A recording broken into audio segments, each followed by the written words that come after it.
Alors, qui sait ce que c'est que la génération Y? Deux personnes.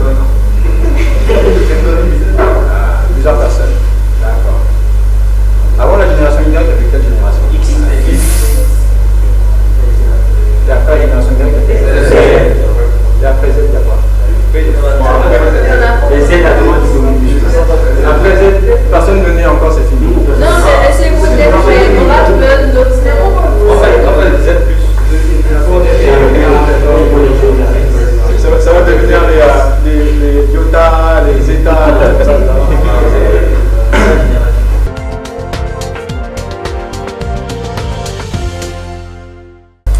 Ok, donc on va parler de la génération Y.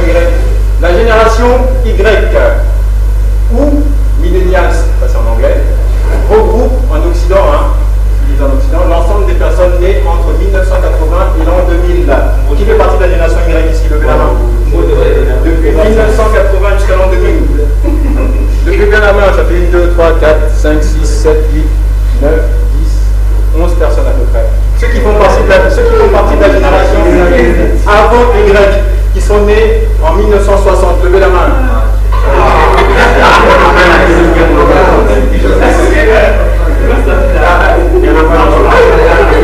Bon, ceux qui sont nés en vert, levez la main. Ouais, vers 1900.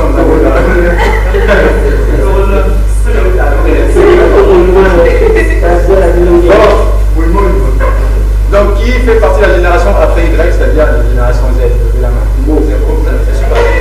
C'est pas qui est.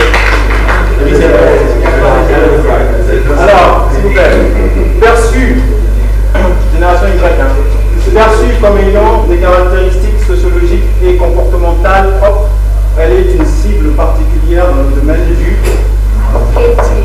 Oui, cible particulière dans le domaine du marketing, monsieur. Oui. Donc, on vous voit un titre. Oui.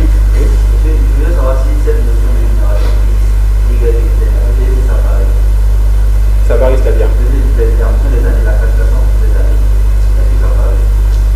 en fonction des années? Oui, il y a des générations. Par exemple, avant 1980, c'est la génération X, d'accord, qui vient de 1960 à 80, puis après il y a cette génération-là, puis il y a la génération d'après, puis ça va continuer comme ça. Comme avec l'évolution du temps et des technologies, oui, les générations varient. Monsieur, j'ai dit ça parce que dans le cadre des où on avait vu cette génération-là, et quand on avait évalué, pratiquement tout le monde en a fait la génération, parce que les années sur D'accord. Non, je vois ce que vous voulez dire. Donc, vous voulez dire que le laps de temps entre 1980 et 2000 ne correspond pas à la génération Y dans le cours que vous avez vu. C'était quel laps de temps? C'était quelle tranche? La fin des années 70 à la fin des années 90. La génération Y? Non, c'est faux. Non, Y c'est juste avant l'an 2000.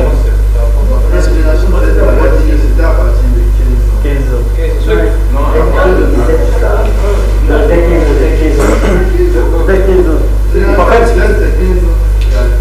au milieu des années 90. Le milieu des années 90, c'est Y, c'est ça? Voilà, donc 1980 à 2000, c'est Y. À partir de 2000, etc. jusqu'à maintenant, voilà, tout ça continue encore. Je vais développer, c'est connu, c'est ça? Voilà, c'est facile.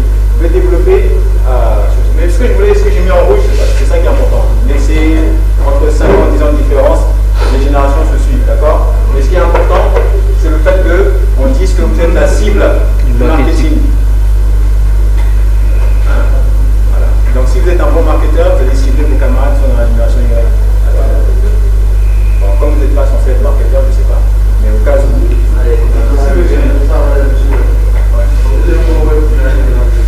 Un bon web designer doit savoir ça. Ouais. Ok, alors on continue. L'origine de ce nom a plusieurs attributions. Pour les uns, il vient de la génération précédente, nommée génération X. D'accord? Alors, vous voyez le X comme la lettre avant Y.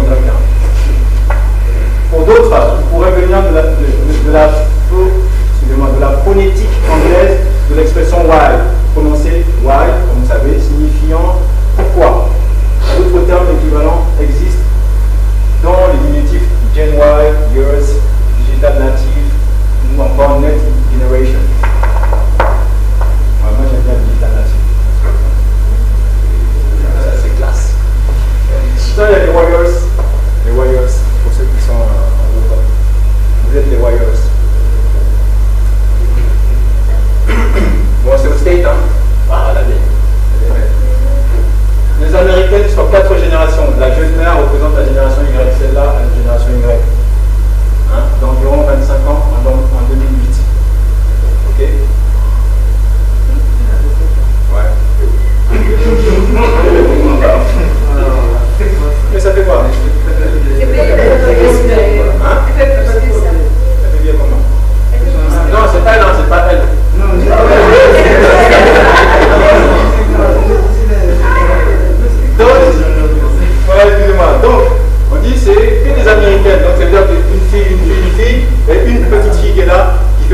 génération Z. Voilà, c'est que vous suivez bien. Allons-y, on avance. C'est un concept occidental, cette histoire. D'accord? On dit que cette catégorisation est essentiellement valable pour les pays occidentaux, mais comporte beaucoup de postulats, bien que certaines caractéristiques soient vraies, vraies plus largement, du fait d'éléments géopolitiques majeurs, par exemple, ils n'ont pas eu à subir la menace d'apocalypse de la guerre froide. Moi non plus. Et ils n'ont pas connu le monde sans le sida.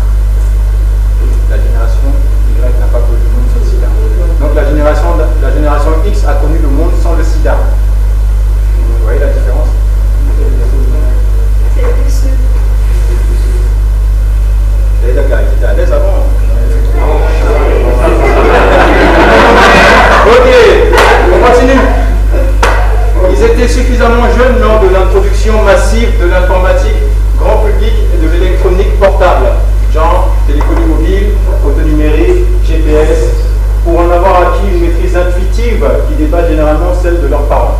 D'où le surnom de digital native. Vous êtes né dans la génération où l'informatique est répandue, où les téléphones sont mobiles et puis sont tactiles et puis voilà, on se sert de tout ça. La photo est numérique, c'est plus comme avant, argentique avec la pellicule, il faut aller au labo photo, c'est compliqué tout ça. Il y a le GPS qu'on a aujourd'hui, que nos parents n'avaient pas, donc ils se servaient de leur mémoire pour pouvoir retrouver la route ou bien des indications. Le jeu vidéo est pour eux un divertissement banal, au contraire de la génération X, pour laquelle il était encore parfois perçu comme marginal aussi. Pour eux, c'est banal. Pour les autres, c'était quelque chose, c'est des geeks qui sont en train de faire des trucs, c'est bizarre. Maintenant, c'est devenu banal. D'ailleurs, c'est tellement banal que c'est devenu un métier. En 2015, la génération Y, les Warriors, représente 15% de la population européenne et 40% des actifs en France. 15% de la population européenne vient de la génération Y, 40% des actifs, tous ceux qui travaillent, font partie de la génération Y. Et d'ici 2025, c'est-à-dire dans 5 ans, on estime que 76% de la main-d'œuvre sera composée de millénials, c'est-à-dire de la génération, votre génération. Ces salariés difficiles à recruter et à fidéliser pour 53% des dirigeants d'entreprise. Ils sont difficiles à recruter et à fidéliser. Ils sont très têtus. Vous êtes très têtus. Nous sommes, parce que je suis un gars de la génération Y aussi, mais je fais partie des premiers. Monsieur. Oui, je suis très têtu. Très têtu. Monsieur. Alors regardez ce truc-là que j'aime bien, cette image qui est là, j'ai pas mis ça au hasard. On dit le baladeur symbolise, le baladeur est le symbole de la génération Y. Pourquoi est-ce que le baladeur est le symbole de la génération Y? Baladeur. Oui. Je pense bien que la génération Y est plus à croire à la musique. Oui, bon, même les générations d'avant, ils se sont tellement fait qu'ils avaient les disques pour nos dispersions. Non, c'est pas par rapport à ça. C'est par rapport à, je vais vous montrer. Ça, c'est le visage de la génération Y. On est content, hein? On a des oreilles. On a 2-3 cheveux. Vous êtes bon? Qu'est-ce qui représente la génération Y? Le Y. Voici le Y qui représente la génération Y. Les écouteurs. Voilà.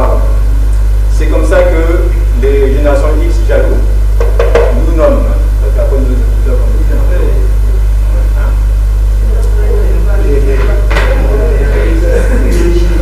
C'est bon?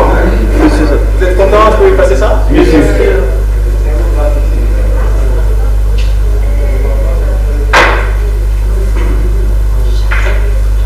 un peu de culture. Monsieur, oui? il y a trop de générations qui il y a certaines choses de la musique. Oui, mais dans toutes les générations.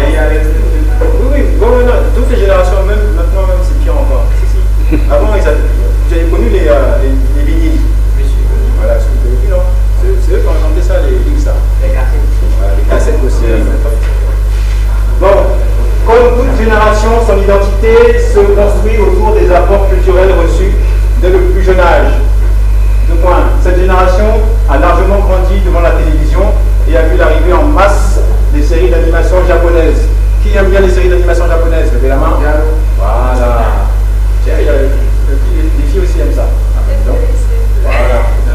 La vente de coffrets vidéo ou d'articles de merchandising concernant les séries datant d'une vingtaine d'années témoigne de la nostalgie de cette génération pour la télévision qui l'a fortement influencé. Au Québec. Le Québec, c'est où ça? Voilà. Les membres québécois de la génération Y ont grandi avec TVJ, je sais pas, en 1988, ainsi que Canal Famille 88-2001 et des émissions purement québécoises telles que Passe-Partout, Bibi Geneviève, bon, il y a plein de émissions comme ça, Radio Enfer, Watatatapo, je sais pas quoi.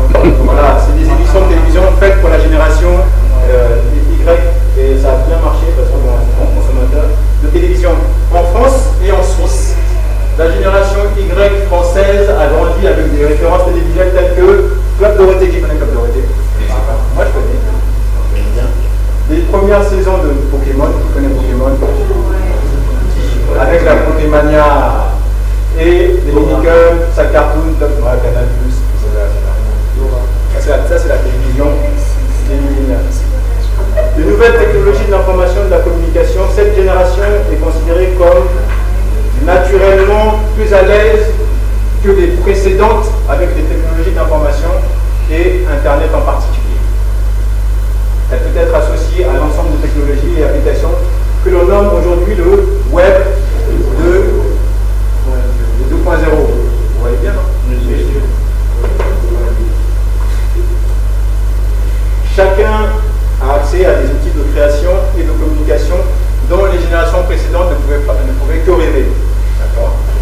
Ainsi, par exemple, écrire un livre dans les années 70 nécessitait de le taper à l'aide d'une machine à écrire, à l'époque dans les années 70, et de démarcher les éditeurs, ce qui rendait la diffusion des ouvrages plutôt incertaine. Aujourd'hui, on peut écrire sur son site web personnel, blog, depuis n'importe quel ordinateur, la diffusion du contenu étant immédiate sur Internet.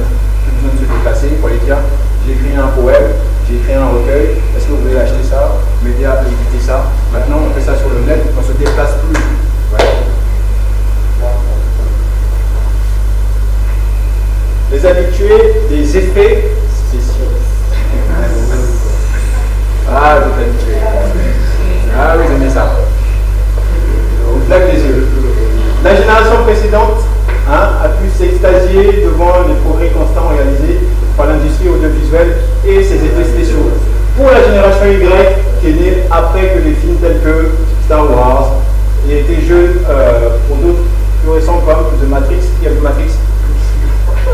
Bien.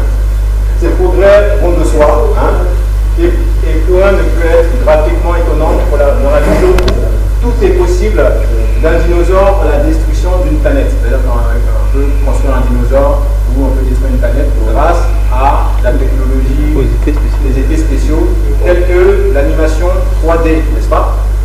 Voilà.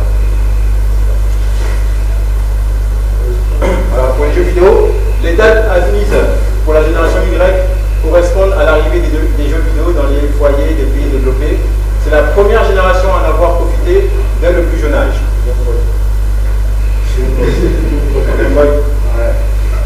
Alors, les natifs numériques, oui, point d'interrogation. Certaines études, dont une réalisée par la Fondation Travail Université de Namur en Belgique, tendent à démontrer qu'une partie de la génération Y, donc les 16-25 ans, consomme plus qu'ils ne développent des nouvelles technologies. Consomme plus qu'ils ne développent des nouvelles technologies. C'est une étude qui dit ça. Pour certains théoriciens, la génération des natifs numériques et la génération Z, et non pas Y, plutôt que les digital natives, John Well Lafargue, expert en technologie, qualifie ce groupe d'âge de digital naïve. La génération Z. Ça c'est pour vous. Lisez-moi ça haut et fort. En effet, 83% des jeunes entre 19 et 25 ans possèdent un compte Facebook, dont la plupart l'utilisent pour consommer des informations et non pour en créer. Voilà.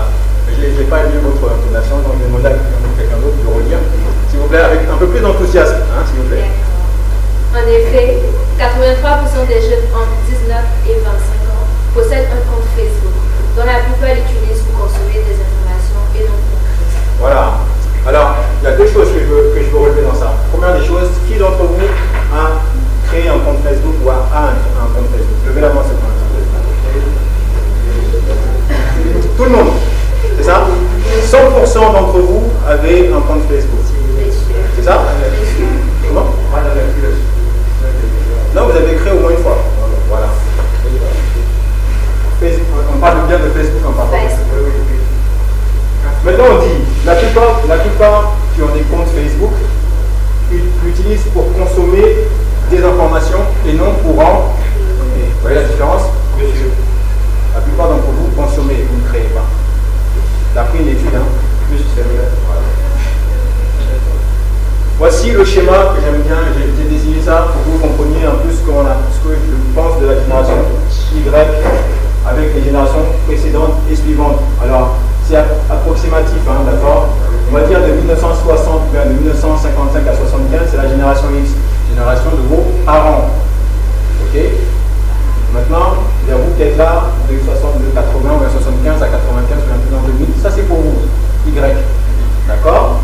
Puis ensuite, la génération de vos petits frères ou bien de vos futurs enfants. Hein, si vous faites des enfants dans les... Vous avez encore 2 ans pour créer des enfants. Voilà, sinon ils vont dépasser la nouvelle génération, d'accord? La génération Z, hein, qui est née après l'an 2000, d'accord? Voilà, les naïfs.